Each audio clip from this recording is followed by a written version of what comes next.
Lorsque le Lockheed S-3 Viking alluma pour la première fois ses moteurs sur les ponts des porte-avions au milieu des années 1970, quelque chose semblait terriblement anormal.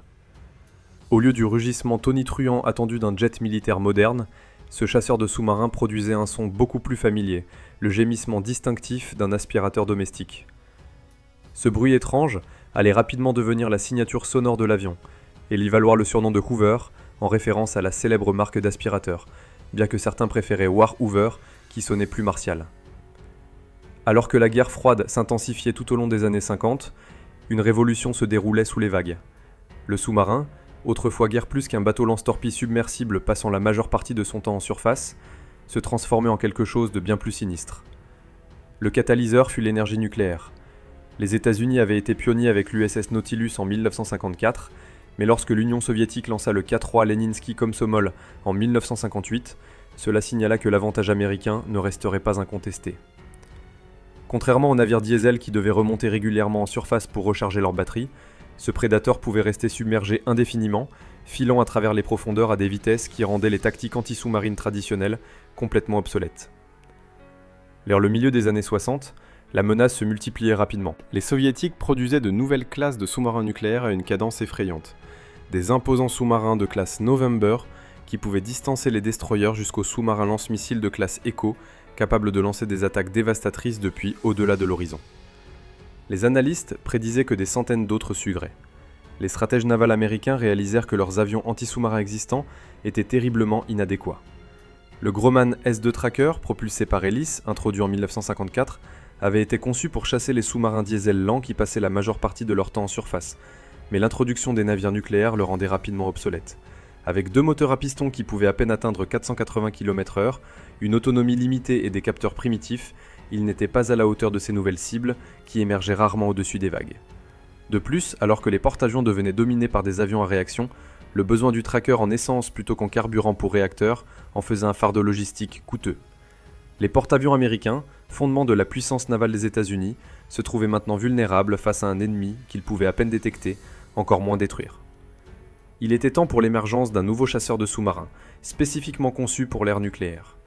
Fin 1966, après 2 années d'études, la marine publia l'une des spécifications les plus exigeantes de la guerre froide. Le programme VSX, plus lourd que l'ère anti-sous-marin expérimentale, exigeait un avion avec 2 fois la vitesse, 2 fois l'autonomie et 2 fois le plafond du vieillissant S-2 Tracker.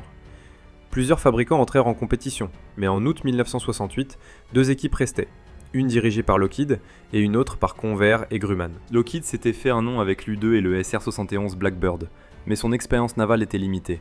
Reconnaissant leur inexpérience, ils s'associèrent avec Ling-Tem Kovaut, dont les ingénieurs avaient maîtrisé les opérations sur porte-avions avec le F-8 Crusader et le A-7 Corsair II. LTV incorpora de nombreux éléments dans la nouvelle conception, l'architecture du train d'atterrissage renforcé et les mécanismes de repliage des ailes. Néanmoins, le résultat était différent de tout ce qui avait volé depuis un pont de porte-avions. 2 turboréacteurs à double flux, un choix rare dans l'aviation navale, fourniraient la vitesse et l'efficacité nécessaires pour les marathons de chasse, tandis qu'une aile montée haut donnerait une stabilité exceptionnelle pendant les attaques à basse altitude. Au cœur du nouvel avion se trouvait peut-être sa caractéristique la plus révolutionnaire, l'ordinateur numérique à usage général d'Univac. Alors que les chasseurs précédents s'appuyaient sur des instruments séparés et des traces sur papier obligeant les équipages à calculer manuellement les interceptions, la proposition de Lockheed fusionnerait radar, sonar et capteurs magnétiques à travers un système unique. Pour la première fois, un équipage de 4 hommes dans un avion embarqué aurait la même capacité de chasse que les équipages de 12 hommes des P-3 Orion basés à terre. Le 4 août 1969, la proposition de Lockheed fut couronnée gagnante, et 8 prototypes YS-3A furent commandés. Cependant, les ingénieurs faisaient face à un calendrier intimidant. La marine exigeait un prototype fonctionnel en 3 ans, un programme agressif pour un avion aussi innovant. Plutôt que l'approche traditionnelle de construire un avion et espérer qu'il fonctionnerait, la marine mit en œuvre une série structurée de points de contrôle. L'expérience de Lockheed avec le C-5 Galaxy en difficulté, qui avait souffert de dépassements de coûts et de retards catastrophiques, avait enseigné des leçons précieuses sur le maintien des programmes complexes sur la bonne voie. Le 21 janvier 1972, à Palmdale en Californie, les concepts révolutionnaires du Viking allaient être mis à l'épreuve. Les pilotes John Christiansen et Lyle Schaeffer prirent le prototype YS-3A dans le ciel californien pour un vol inaugural qui dura 1h42 minutes. Après l'atterrissage, Christiansen déclara que l'avion se maniait magnifiquement bien qu'il était exceptionnellement stable et très réactif aux commandes, ajoutant qu'il ferait tout ce que la marine attendait de lui. Sa confiance s'avéra justifiée. Bien que le premier prototype ait été endommagé lors d'essais d'arrêt d'urgence à Lakehurst et fut retiré avec seulement 184,8 heures de vol, les essais se déroulèrent avec une fluidité remarquable, sans défaut majeur, sans panne catastrophique, juste des progrès constants. En novembre 1973, les essais de qualification sur porte-avions étaient en cours alors que les pilotes apprenaient à poser le chasseur à réaction sur les ponts qui tanguaient. Au cours de ces premiers vols, il devint évident que le Viking avait un son très distinctif. Les moteurs TF-34 avec leur taux de dilution élevé conçus pour l'efficacité plutôt que la puissance produisaient un gémissement particulier semblable à un aspirateur qui distinguait l'avion de tous les autres jets sur le pont. Les équipages commencèrent à l'appeler le Hoover, bien que certains préféraient War Hoover qui sonnait plus sérieusement. Avec les essais terminés, le Predator bourdonnant était prêt pour l'action. Le 20 février 1974, le S-3A Viking entra officiellement en service avec l'escadron d'entraînement VS-41 à la base aéronavale de North Island, en Californie. Les Shamrocks devinrent la première unité à maîtriser l'art complexe de chasser les sous-marins nucléaires depuis un avion en réaction. Selon les standards modernes, le programme de développement du Viking fut un succès remarquable, moins de 9 ans du concept au service opérationnel. L'année suivante, le VS-21 Fighting Red Tails emmena le Viking dans sa première croisière opérationnelle à bord de l'USS John F. Kennedy en mer Méditerranée. Le début de l'avion validerait tout ce que les ingénieurs de Lockheed avaient promis. Fin 1975, des escadrons de Viking étaient déployés sur des porte-avions à travers les flottes de l'Atlantique et du Pacifique. Mais les premières années furent loin d'être faciles. Le premier problème émergea presque immédiatement pendant les opérations. L'ordinateur de mission sophistiqué, le système qui rendait l'avion si capable, avait une tendance alarmante à perdre son logiciel pendant le choc violent des décollages assistés par catapulte. Les équipages s'attachaient pour une mission de chasse aux sous-marins, seulement pour se retrouver en vol avec des écrans vides et des capteurs inutiles, les forçant à redémarrer le système entier en vol et recharger le logiciel depuis le début. Encore plus troublant fut un échec bureaucratique qui plomberait le Viking pendant des années. Dans les coupes budgétaires après le Vietnam, le programme de pièces de rechange de la marine pour le nouvel avion devint l'un des plus affectés. En 1977, les pièces de rechange devenaient cruellement rares, menaçant de clouer au sol toute la flotte. Le défi s'intensifia en 1978, lorsque le renseignement naval soviétique réalisa une percée qui remodelerait la guerre sous-marine. Le projet 617 RTM Victor III, avec sa conception révolutionnaire d'amortissement du son, était remarquablement plus silencieux que ses prédécesseurs. Pour la première fois, les sous-marins nucléaires soviétiques pouvaient approcher les porte-avions américains sans la signature acoustique évidente qui les avait rendus vulnérables. Le Viking faisait soudainement face à un ennemi plus difficile à trouver et plus dangereux que jamais. En 1981, la situation devint une crise. Juste quand ils étaient le plus nécessaires pour contrer la nouvelle génération de sous-marins soviétiques, les escadrons de Viking peinaient souvent à maintenir même 40% de leurs avions en état de mission. Pour les pilotes et équipages, la situation était frustrante. Ils avaient enfin reçu le chasseur de sous-marins le plus avancé jamais construit, seulement pour le voir cloué au sol sur les ponts, tandis que des sous-marins soviétiques de plus en plus capables patrouillaient sans être défiés. La percée arriva en 1982, lorsque le commandement de la marine reconnut enfin qu'il fallait agir. Un programme d'approvisionnement massif commença à livrer les composants nécessaires pour maintenir la flotte en vol, tandis que de nouveaux programmes de maintenance se concentraient sur l'augmentation de la disponibilité des avions. Les résultats furent dramatiques. La disponibilité de mission grimpa à 60% en 1983, puis monta en flèche à 80% au milieu des années 80, devenant finalement la plus élevée de la flotte. Avec le problème des pièces résolu, le Viking put enfin prouver sa vraie valeur dans des opérations à travers le monde. En 1986, des S-3 du VS-28 volant depuis l'USS Independence réalisèrent un exploit remarquable, détecter des sous-marins de 8 pays différents pendant une seule croisière méditerranéenne. Pourtant, même alors que le Viking montrait son efficacité, l'élément humain restait le facteur le plus imprévisible dans le jeu mortel de la chasse aux sous-marins. Par exemple, en janvier 1987, Kevin Noonan, opérateur de capteur de 20 ans, se retrouva attaché dans le compartiment arrière exigu d'un S-3A au-dessus de la Méditerranée, surveillant des bouées acoustiques dispersées sur le fond marin, dans une barrière conçue pour protéger l'USS Nimitz d'un sous-marin de croisière Charlie II qui rôdait. À travers ces écouteurs venait la symphonie sous-marine de l'océan, des signatures acoustiques subtiles qui pourraient trahir un ennemi tapi. Puis cela arriva. Sur une bouée, à peine un murmure sur son écran, Noonan détecta ce qui ressemblait à une signature de sous-marin. Le contact était faible, fugace, juste assez pour créer le doute. La peur et l'inexpérience paralysèrent le jeune opérateur. Il ne dit rien du tout. Des heures plus tard, l'analyse des bandes de mission le confirma. Le bref contact était bien le sous-marin soviétique qu'il cherchait. En réponse, le porte-avions de 100 000 tonnes et son escorte augmentèrent immédiatement la vitesse, traversant le détroit de Sicile plus rapidement que prévu. Un moment de doute avait affecté le mouvement d'un groupe de combat entier. L'incident révéla à la fois la capacité remarquable du Viking et sa limitation fondamentale. Les capteurs sophistiqués n'étaient efficaces que si les humains qui les opéraient étaient à la hauteur. Cette réalité souligna le besoin de systèmes encore plus avancés, qui pourraient réduire le fardeau des jeunes opérateurs confrontés à des décisions en une fraction de seconde sous une pression énorme. À partir de 1987, la majorité des S-3A commencèrent une transformation complète sous le programme d'amélioration des systèmes d'armes. Le résultat fut le S-3B, un avion qui semblait presque identique à son prédécesseur, mais contenait des capacités révolutionnaires sous sa peau familière. Le changement le plus visible était subtil. 2 distributeurs de paillettes et de leurres ALE-39 montés derrière le train d'atterrissage principal, le seul indice externe des systèmes améliorés de l'avion. La pièce maîtresse de la modernisation était le nouveau radar à synthèse d'ouverture inverse, AN/APS-137, qui pouvait faire quelque chose qu'aucun avion naval précédent n'avait réalisé, créer des images détaillées de cibles de surface.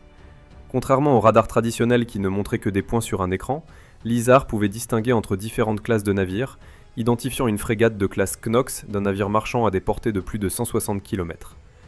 Pour les équipages de Viking, c'était comme échanger un télescope contre une caméra haute définition qui révélait chaque détail. Les systèmes acoustiques reçurent une amélioration tout aussi spectaculaire. Le nouveau processeur de signal U-S1 Proteus pouvait surveiller 99 fréquences de bouée acoustique simultanément, comparé aux 31 originales. Plus important encore, il partageait des logiciels et des bases de données avec les dernières variantes du P3C Orion, donnant aux équipages de Viking accès aux bibliothèques acoustiques de sous-marins les plus avancées jamais compilées par la marine américaine. Mais peut-être l'ajout le plus significatif fut la capacité offensive enfin intégrée. Pour la première fois, le Viking pouvait transporter des missiles antinavires AGM-84 Harpoon, le transformant d'une plateforme purement de reconnaissance en un avion d'attaque capable d'engager des navires de surface ennemis à distance de sécurité. La combinaison de l'imagerie ISAR et des missiles Harpoon signifiait qu'un seul S-3B pouvait localiser, identifier et détruire des navires ennemis sans jamais entrer dans la portée de leurs armes défensives. Une révolution tactique majeure.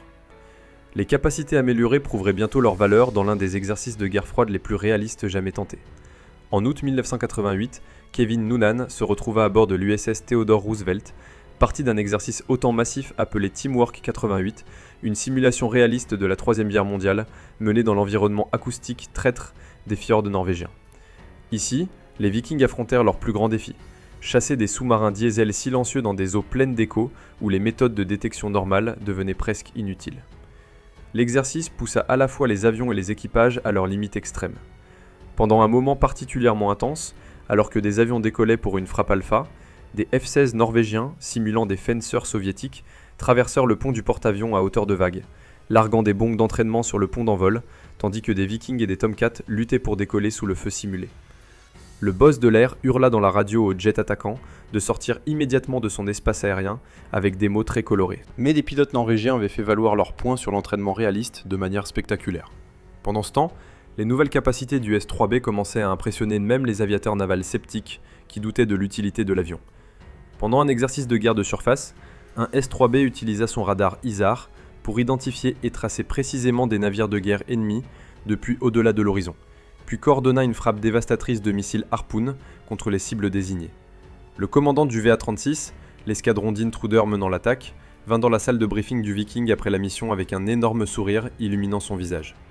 Émerveillé que l'équipage puisse identifier des classes exactes de navires sans jamais les voir visuellement à l'œil nu, il déclara simplement que c'était de la magie pure. Cependant, la menace soviétique qui avait donné naissance aux Vikings allait bientôt s'effondrer complètement. Alors que le mur de Berlin tombait en novembre 1989 et que l'Union soviétique commençait sa descente finale vers la dissolution totale, la menace sous-marine qui avait dominé la planification navale pendant 2 décennies semblait soudainement moins pressante et urgente. Mais plutôt que de faire face à la retraite comme certaines armes de la guerre froide devenues obsolètes, le Viking adaptable découvrit une toute nouvelle vie en effectuant des rôles que ses créateurs n'avaient jamais imaginés. Pendant la guerre du Golfe de 1991, 43 S-3B se déployèrent à bord de 5 porte-avions pour affronter un ennemi sans aucun sous-marin. La marine irakienne consistait en patrouilleurs et navires côtiers, pas vraiment les menaces à propulsion nucléaire que le Viking avait été conçu pour chasser dans les profondeurs.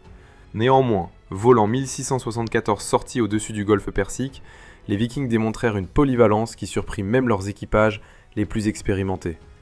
La majorité des missions, 1043 vols, impliquaient le ravitaillement en vol aérien, alors que l'avion économe en carburant maintenait les chasseurs et avions d'attaque assoiffés, pleins pour des opérations de combat prolongées au-dessus de l'Irak et du Koweït. Mais les capacités du Viking s'étendaient bien au-delà des tâches de ravitaillement en vol. Équipés de capteurs sophistiqués hérités de leur mission anti-sous-marine, les S-3B effectuèrent des missions de reconnaissance pour suivre les quelques navires navals restants de l'Irak et marquer les emplacements des mines dans les chenaux de navigation critiques.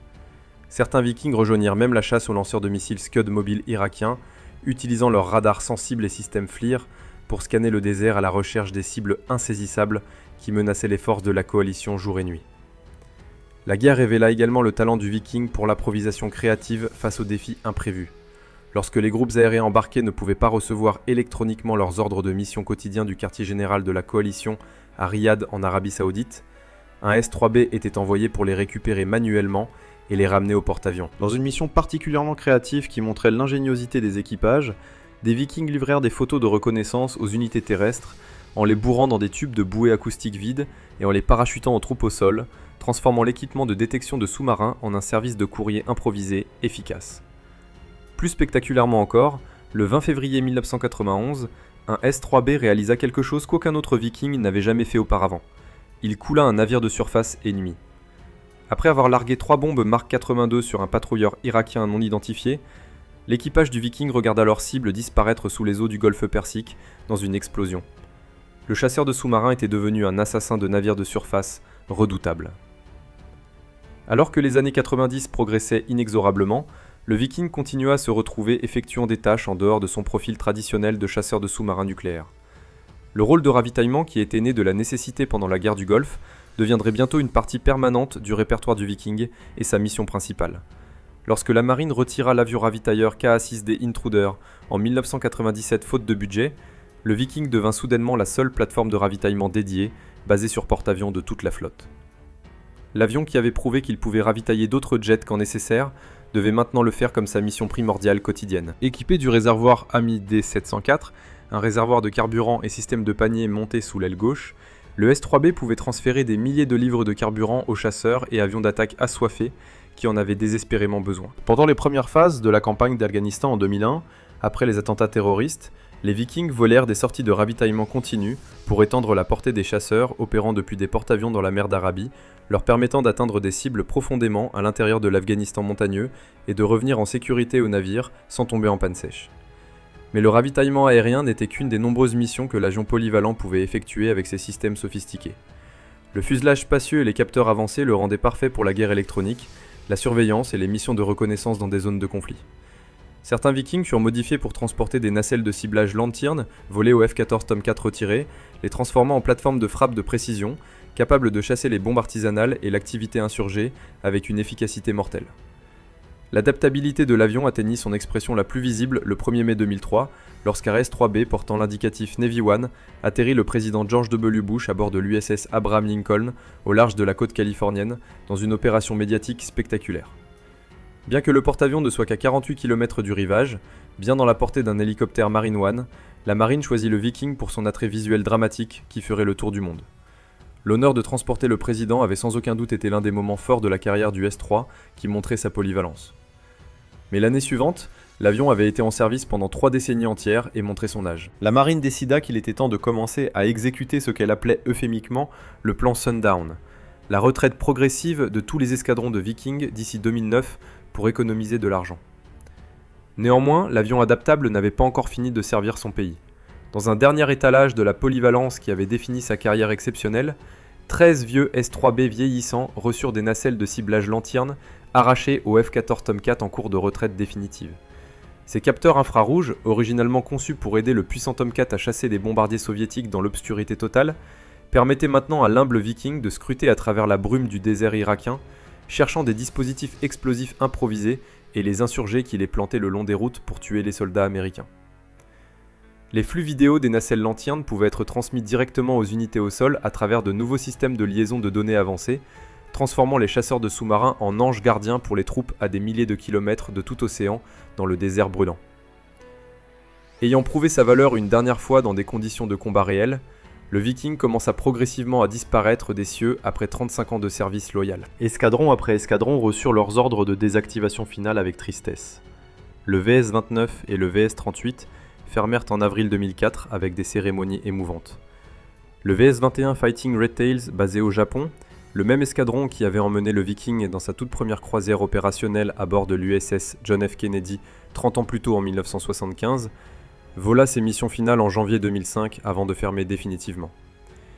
Le remplaçant du Viking, le Super Hornet moderne et polyvalent, pouvait effectuer la plupart des missions du Viking de manière adéquate, sinon aussi bien qu'avant. Il pouvait transporter des réservoirs amis pour le ravitaillement aérien des autres avions, larguer des bombes sur des cibles de surface avec précision et mener des missions de reconnaissance avec ses capteurs embarqués. Ce qu'il ne pouvait pas faire était chasser les sous-marins avec les capteurs spécialisés du Viking, développés pendant des décennies, mais au milieu des années 2000, cela semble être une mission dont la marine n'aurait peut-être plus jamais besoin à l'avenir proche. Pendant ce temps, même alors que les escadrons fermaient les uns après les autres, la NASA avait découvert sa propre utilisation pour le Viking, qui prolongeait sa vie. En 2004, l'agence spatiale acquit 4 des avions retirés pour son centre de recherche Glenn dans l'Ohio pour des missions scientifiques. Un, portant l'immatriculation civile N601NA, fut largement modifié pour des missions de recherche variées, étudiant le givrage des moteurs, testant des systèmes de communication pour avions sans pilote et surveillant les proliférations d'algues sur les grands lacs avec ses capteurs sophistiqués. Pendant plus d'une décennie, le N601NA vola presque quotidiennement, sa livrée bleue et blanche de la NASA contrastant fortement avec la peinture grise qu'il avait portée pendant son service naval actif dans la flotte. En octobre 2006, seulement 30 S-3B restaient en service actif, dispersés à travers les 4 derniers escadrons survivants de toute la flotte. Le dernier déploiement opérationnel arriva en 2008, lorsque le VS-22 Checkmate emmena 4 Vikings à la base aérienne d'Al-Assad, dans la province irakienne d'Anbar, pour des missions de surveillance. Après plus de 350 missions accomplies avec succès au-dessus du désert hostile, ils atterrirent à la base aéronavale de Jacksonville le 15 décembre 2008 pour la dernière fois. Le 29 janvier,